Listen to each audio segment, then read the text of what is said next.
Boy, do I have a clip for you guys today. So I already covered Donald Trump speaking at the Economic Club of New York, and he was low energy, he was sleepy, and the crowd was silent. But he took questions after his speech. I'm assuming he's trying to prepare for the upcoming debate with VP Kamala Harris. He's trying to freshen up his ability to take adversarial questions on the spot, and it didn't work. He essentially face planted on stage. He gave an incoherent, word salad answer. Even the people that asked the question, who are obviously smart people, they're at the Economic Club, they are like, what the hell is this dude talking about? There's no reason to waste any time. Just make sure you leave a like below and subscribe to the Mockler YouTube channel.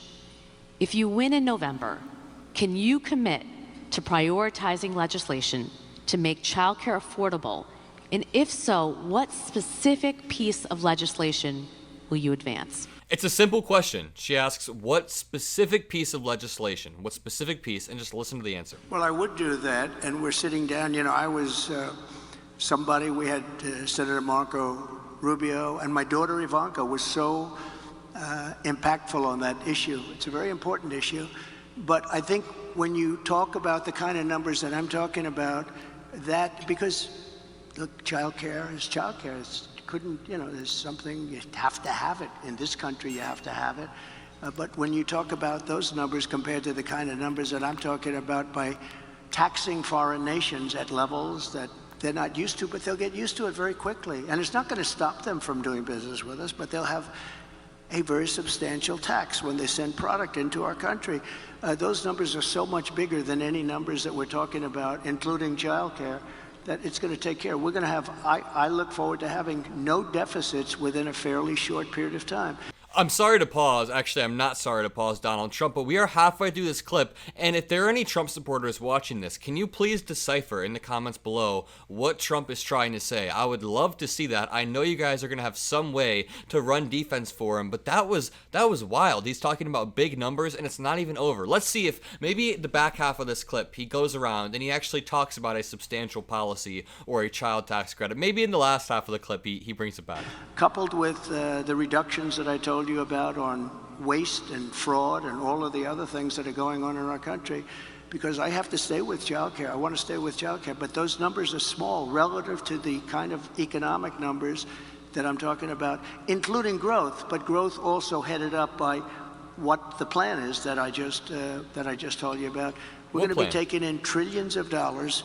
And as much as child care is talked about as being expensive, it's relatively speaking not very expensive. Did he just say that child care is not very expensive? And what do you think the people sitting in that room are thinking? I mean, the people who asked this question seem to be relatively smart business people. They're probably like, what the hell is this dude babbling on about? We do have reports that when Donald Trump met with other business leaders and tech leaders, they realized that this man is not fit to be president. And while we're on this topic, JD Vance was asked the same thing, basically the same question about childcare, and Charlie Kirk asks a softball. JD Vance completely misses it. What can we do about lowering the cost of daycare? Hayden, obviously a working family, and it's very hard for working families to get by. How will we lower the cost of daycare? Yeah, such an important question, Charlie. And I think one of the things that we can do is make it easier for family models to choose, or for families to choose whatever model they want, right? So one of the ways that you might be able to relieve a little bit of pressure on people who are paying so much for daycare is make it so that maybe like grandma or grandpa wants to help out a little bit more, or maybe there's an aunt or uncle that wants to help out a little bit more. If that happens, you relieve some of the pressure on all the resources that we're spending in daycare.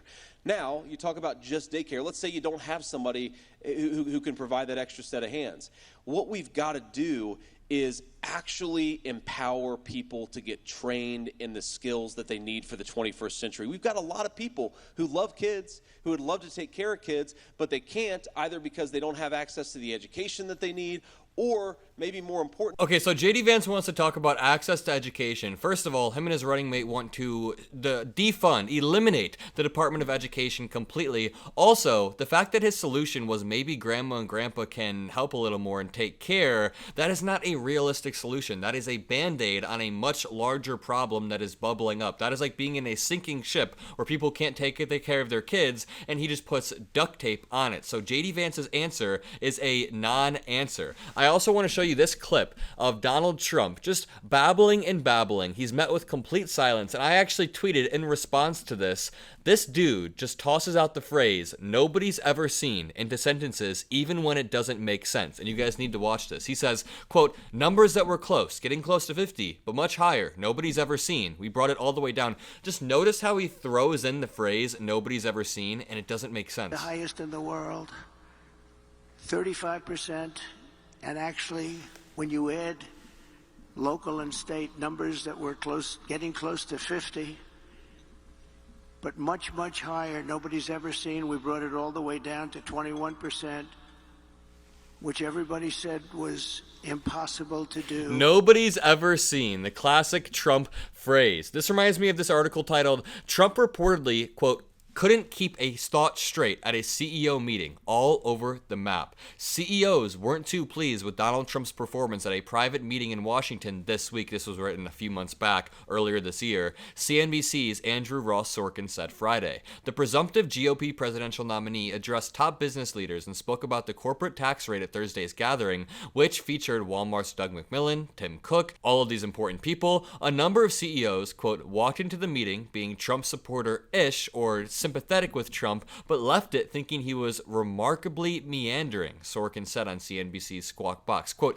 "he could not keep a straight thought. He was all over the map," Sorkin recalled hearing from attendees. These are people who I think might have been actually predisposed to him and actually walked out of the room less predisposed to him or predisposed to liking him. One CEO reportedly said that the former president didn't outline how he hopes to achieve his policy proposals, while at least two people in the meeting described Trump's energy as being subdued, according to CNBC. I will say I was surprised. I spoke to a number of CEOs who I would say walked into the meeting being Trump supporter-ish or thinking that they might be leaning that direction, who said that he was remarkably meandering, could not keep a straight thought, was all over the map, and that they, which maybe not surprising, but was interesting to me because these were people who I think might have been actually predisposed to him and actually walked out of the room less predisposed to him. So the reason I'm showing you this is because I think this perfectly parallels what just happened with Donald Trump. When Donald Trump was speaking to all of these people,